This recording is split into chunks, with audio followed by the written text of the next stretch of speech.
It is 570 week number 5. All right, so this week is the plan. You have a progress report due.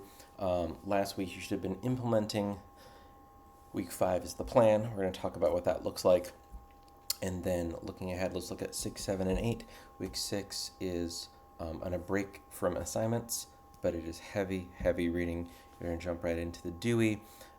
It is so dense that there's little gray boxes on the side, little rectangles of kind of summaries, and even those are pretty dense. Week 7, you're going to create your big presentation. There's more Dewey reading, and that's like the big sound of assessment, the kind of keystone assignment. And then week 8 is a reflection on that, watching classmates' presentations, more Dewey reading, and a reflection at the end. So that's what's coming up. Week 6, 7, and 8 are heavy reading, and there's kind of a meta element where there's built-in time to reflect, and the assignment is about teacher reflection. So let's jump right in and look at actually what your assignment this week is. So 570 assignment 3 is the reflective practice implementation progress report, which is actually a really simple template. If you look at the Google Doc, there's 3 steps. Step 1 is look at the template. The template is progress report, method of reflection, external, method of reflection, internal.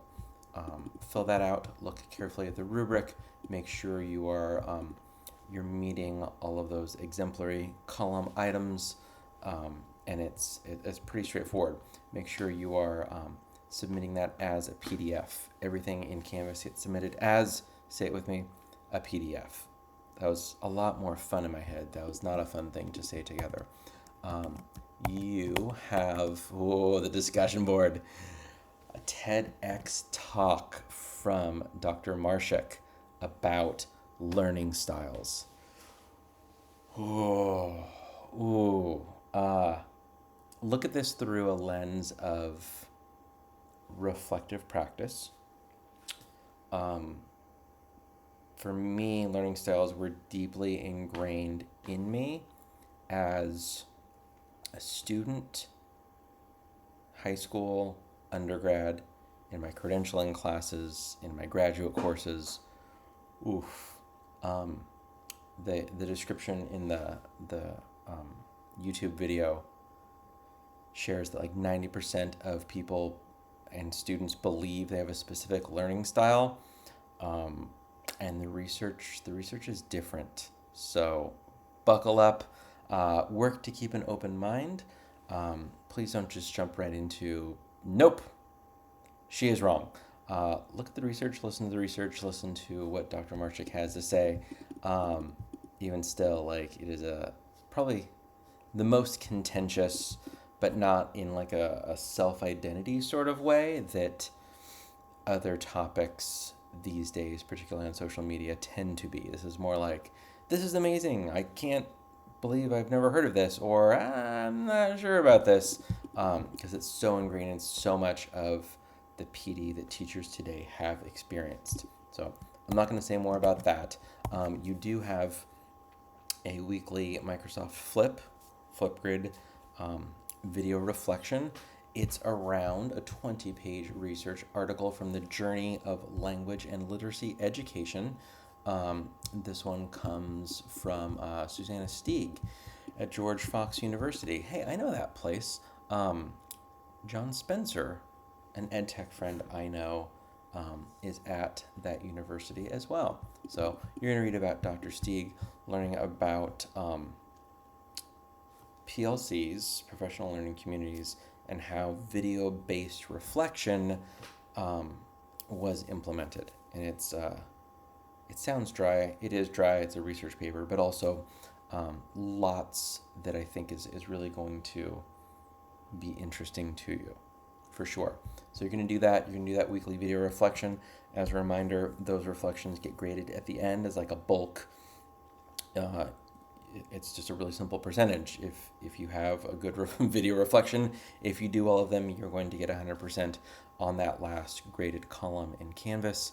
If you're missing one, you will miss that percentage of it, assuming they're all thoughtful, great reflections. So that is what I have for you on week 5. You're just going to continue tracking your reflective practice progress report, looking at integrating reflective practice and technology.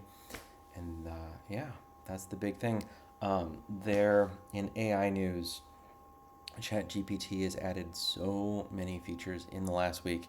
If you're not jumping in, playing with that, trying that, testing that, this is a good time to jump in and try a little bit. I just met with a 2nd grade teacher who is creating books for her students using specific sets of words, closed words, at a certain Lexile reading level.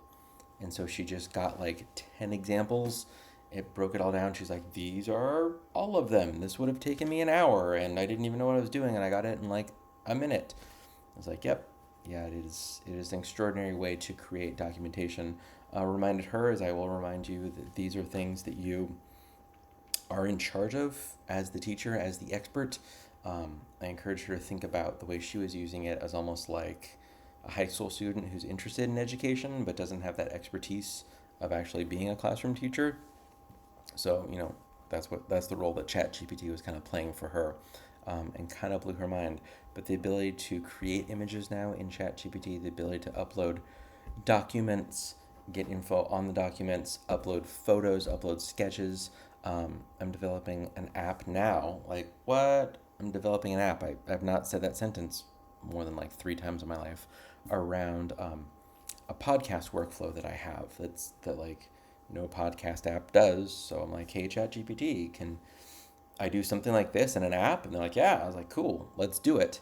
And in that, I just lost it. What was I saying? I'm not going to rewind myself. Within that, I had like a very rough idea of what I wanted the app look like. So I brought up the new Apple Freeform app that's sort of like a sketch, like Paper 53 or Procreate. And just very quickly, like rectangle, color, big record button, export button, upload it to ChatGPT and said, I want my app to look like this. Boom. I got code in Xcode using Swift UI that had all of those things laid out. It was unbelievable. But then, of course, I'll run it and then be like, there's an error. Paste the error. Here's the fix for the error. Boom. There's an error here. Oh, here's the fix for that. It's saying it's deprecated. Oh, sorry, I'm trained on older data. Try and use this one instead. Okay, now that, right, just lots of back and forth because I have not built my own apps on my own. But with ChatGPT, there's something there.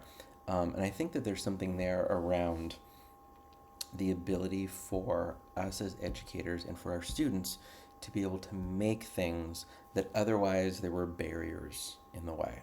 So part of why I actually got my undergrad in music is because I wanted to be able to record my own music. And as my kids so graciously say, in the 1900s, when I was in school, that makes me so sad.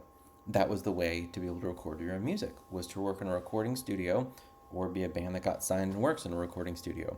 And now, right, we can have our own podcasts, we can record our own music, we can publish our own music, we can make our own videos and movies, publish our own books.